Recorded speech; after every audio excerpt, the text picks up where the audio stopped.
Welcome to Coffee and Tea with AARP, a bi-weekly conversation in which AARP staff and volunteers talk to legislators and other decision makers about the issues that impact older Connecticut residents. I'm Anna Dorgazi, one of the Associate State Directors for Advocacy and Outreach at AARP Connecticut. And before I introduce our special guest today, I'd like to first introduce Tia Murphy, AARP Connecticut's Volunteer State President. Hello, Tia. Hi there. Thrilled to be with you all today and can't wait for our conversation. Great, thank you so much. And special thanks this morning to Senator Derek Slapp, a Connecticut state senator representing the 5th District. Good morning, Senator. Good morning, thanks for having me. Thank you so much for being here. We have a lot of questions that we want to talk through with you today.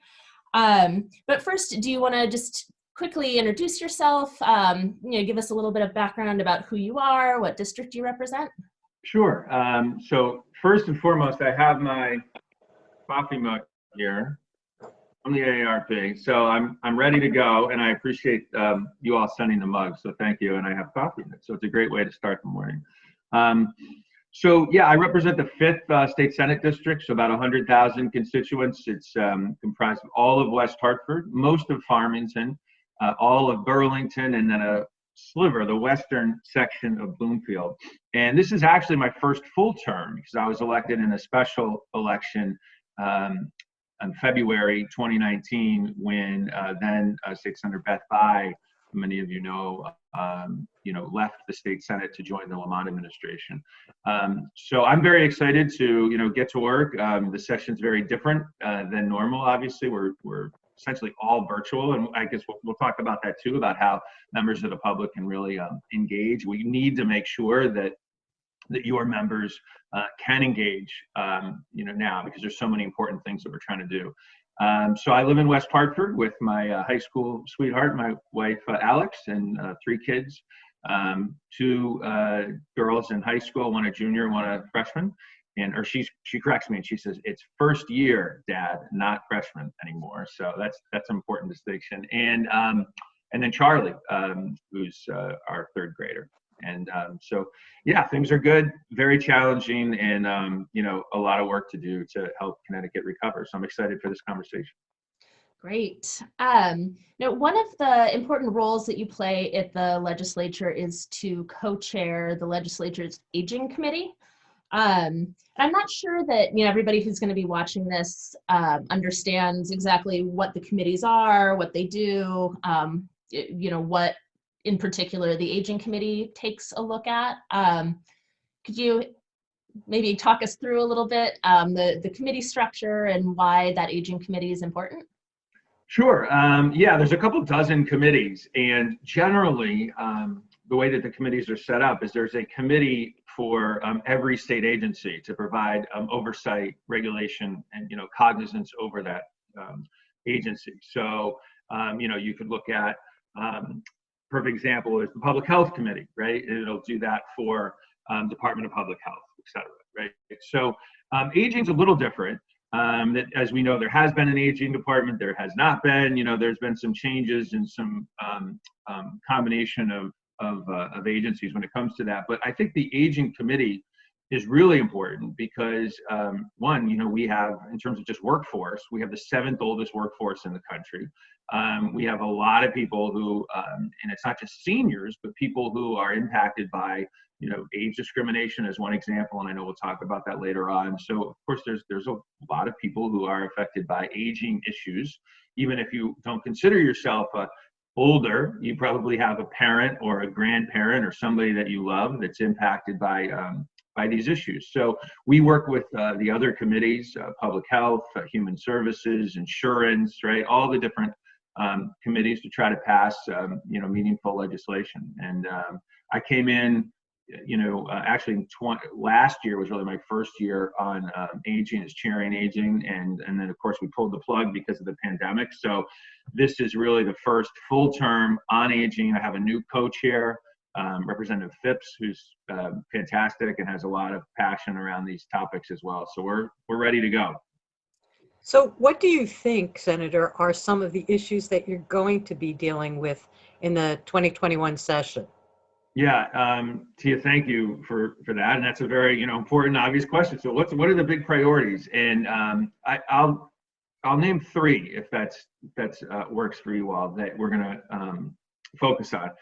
First and foremost is long-term care reform for residents, and the pandemic really brought to light some issues and some needs for reform for residents who live in long-term care facilities. So there are, we just talked about the committees. There are 4 or 5 committees that are looking at this because there's different pieces, right? There's staffing levels, there's PPE, equipment, right, and making sure there's adequate equipment. And we are the aging committee. We are going to take the visitation part of the reform package. So ensuring that that you are, if you live in a long-term care facility and something like this happens, that you do not suffer from isolation, which we know is a huge issue for people. Not only did we have, about 10% of all residents in long-term care facilities tragically die this spring because of COVID, we have many, many more who survived but suffered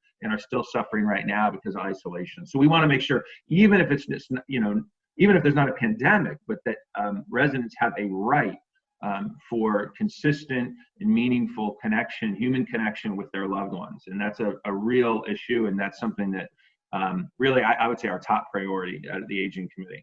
And then fighting age discrimination, I mentioned that earlier. We have, the 7th oldest workforce. And so we know if you take last time we had a recession as an example, older workers, and by that I mean really anybody about 50 years of age or older, suffered a lot in terms of they were unemployed longer or they were underemployed. They had a much more difficult time getting back on their feet financially.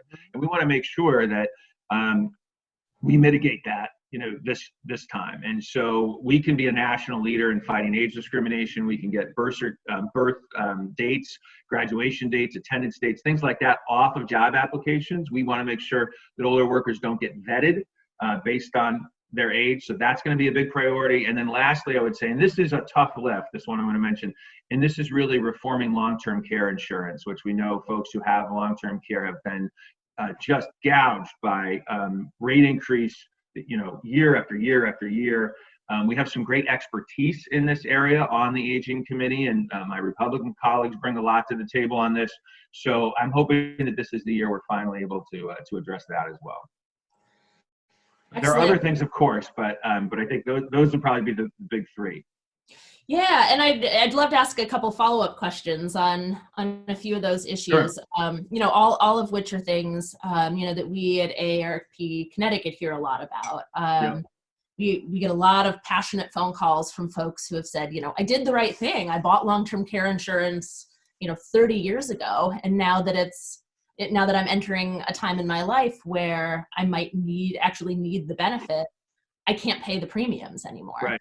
Right. So these are the folks who did what they were told to do, who planned ahead and who, understood just how expensive long-term care is. And now it's too expensive to keep taking those protections. So we're really excited to work with the Committee on Long-Term Care Insurance. And then on that bigger issue of long-term care reform, you mentioned just the absolute devastation we've seen in nursing homes, more than 12,000 residents infected. I think 3,500 have passed away from COVID-19.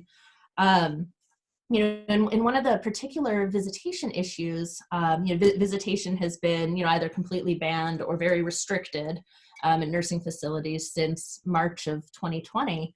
And we hear a lot from family members who have said, I have no way of knowing right now, is my loved one eating? Are they drinking? How are they doing? They want to, obviously to be with them, to hold their hand, to have that real connection. But in the absence of that, they've said, I need a way to just keep an eye on them. We know that the staff right now are so overworked and stretched really thin, which, I think is another issue that we hope to see other committees taking up. Yep. But, one tool in particular that I think family members and residents are interested in is cameras for rooms. And that's a bill that's gone through a few committees in the past, including the Aging Committee. Right.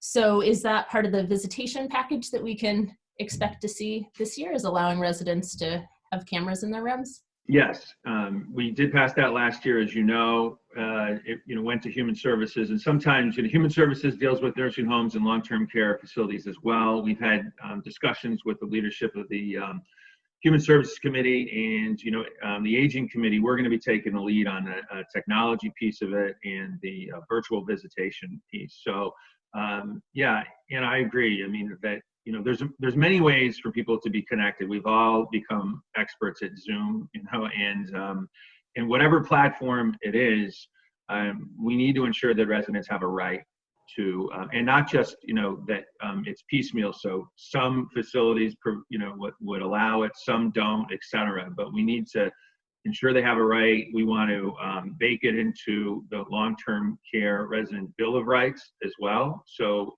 really codify that and make sure that that folks aren't isolated. There are, essential caregiver piece of it as well. That's not the virtual part that you're talking about. And I think that that's probably going to be a Human Services bill. But to ensure, for those of you who are not familiar with it, that even in times of pandemic, there's somebody who can be designated as an essential caregiver and still provide that human connection. They would have to go through a temperature screen or whatever kind of testing. That's, of course, we need to keep residents and staff safe. But so that's something else that the legislature is going to be looking at, and we'll be tackling that camera and technology part of it as well.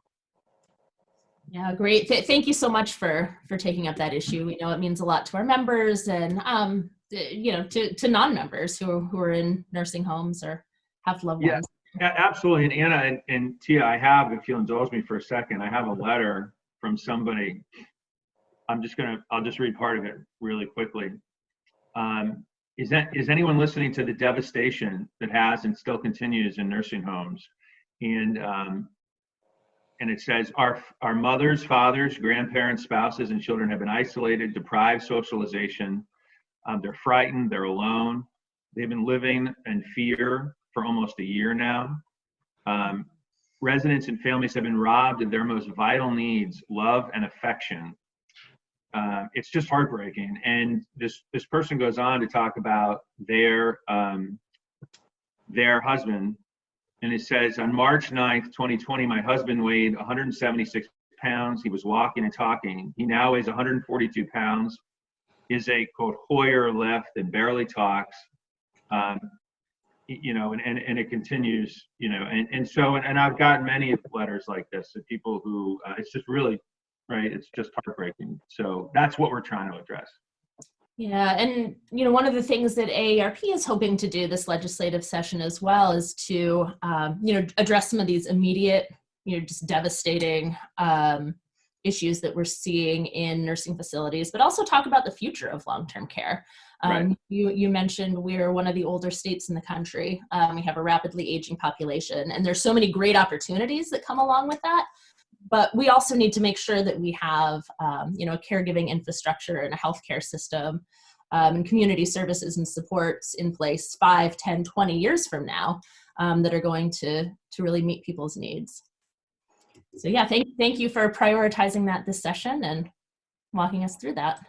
Yeah, no, absolutely. As you said, there's a lot to this. And so, the money follows the person, which is kind of some people may not know what that means, but essentially it's allowing people some autonomy and the money with the Medicaid, that helps support them in long-term care facilities, that they could then say, you know what, I'm going to go and be at home instead, right? Many people would prefer to be at home and for there still to be some kind of support. So we need to fund that. We need to make sure that people who are in long-term care facilities are really given those options, and I think have are able to make those choices. And so there's improvements I think we can make there as well. Well, if we can pivot for a second, Sure. which is one of our favorite words, this pandemic. I know that you're also a member of the GAE, which is the Government Administration and Elections Committee. I had to study that. That's right, yeah. And having been a poll worker this last election, the absentee, the no reason absentee ballots was just hugely popular, both with voters as well as poll workers and Sure. registrars of voters. I mean, it made it so much simpler, and so I know that there's some issues about getting that to be a regular thing in our elections. But one of the things that I think falls under the jurisdiction of your committee are the drop boxes.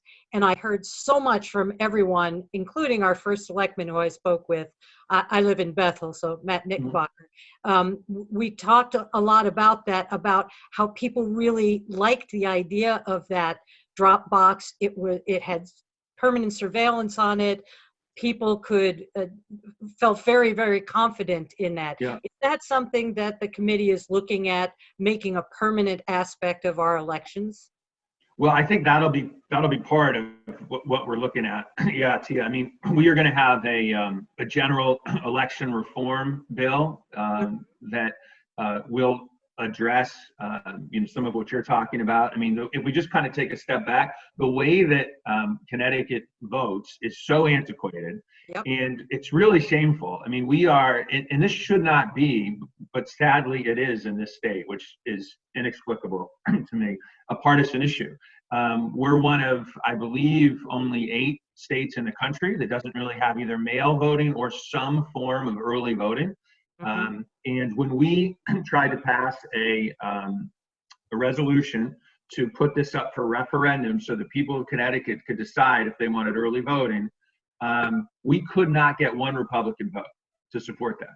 So what that means is we couldn't get a super majority, which means that then it would go to referendum, you all would get to vote, and then we would have this in effect for, I believe, 2022.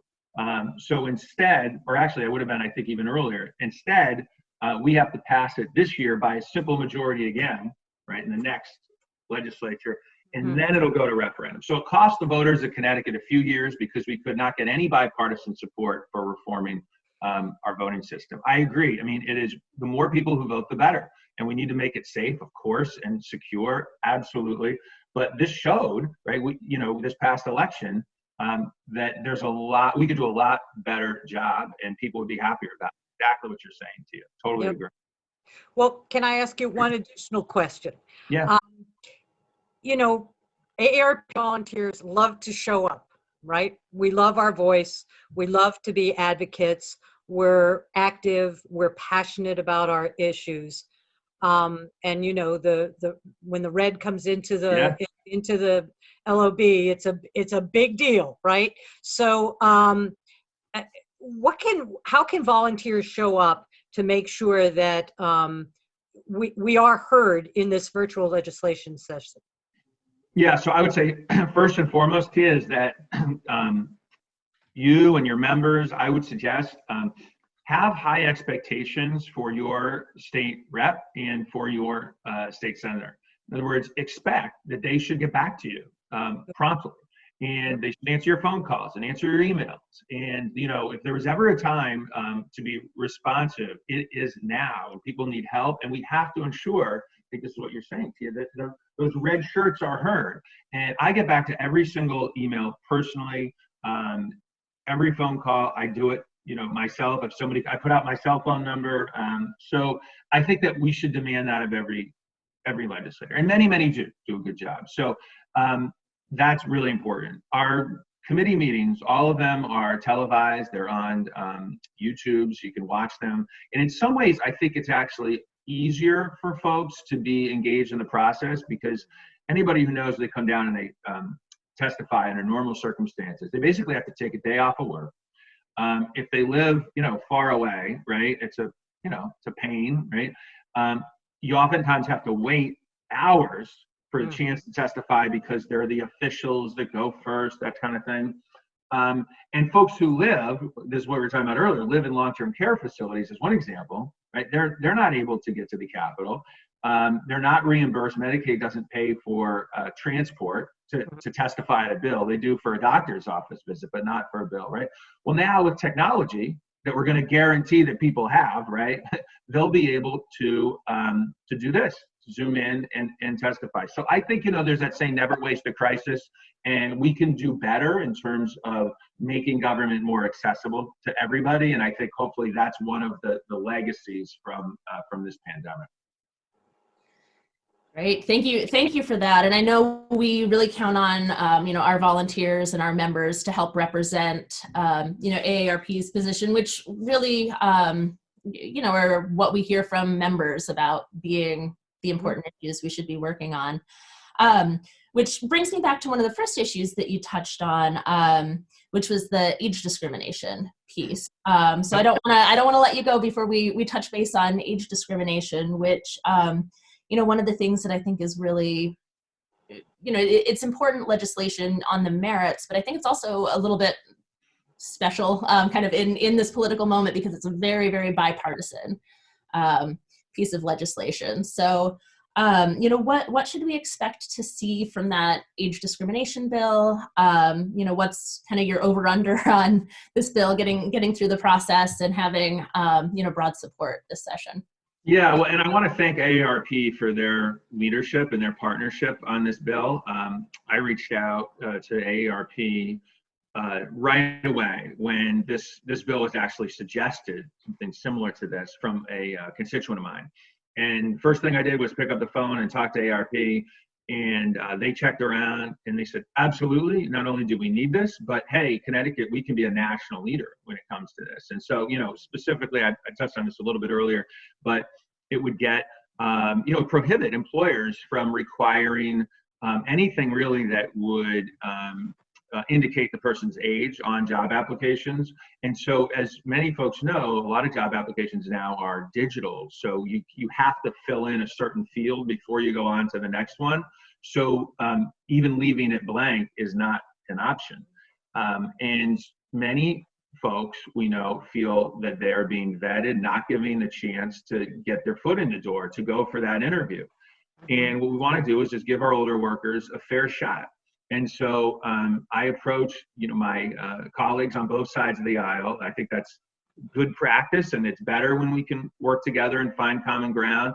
And Senator Kelly, who's the top Republican in the state Senate, he wasn't at the time, but now he is. He's on the Aging Committee. He was an early and passionate ally and supporter of this bill. Mitch Belinsky from Newtown, he was as well.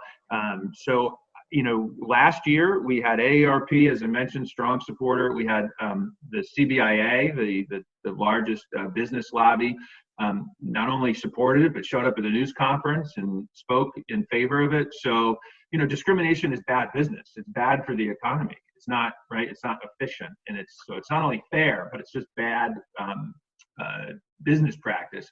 So I'm very optimistic. We have it lined up, and I've learned through my legislative career and staff never to get too comfortable in terms of don't take it for granted. The bill's getting raised in about a week, but we have work to do, and we need AARP. We need you all, please, to keep your foot on the gas. So have people come and testify. Well, come and testify, right, virtually. Reach out to your legislators and make sure that we get it over the goal line this year.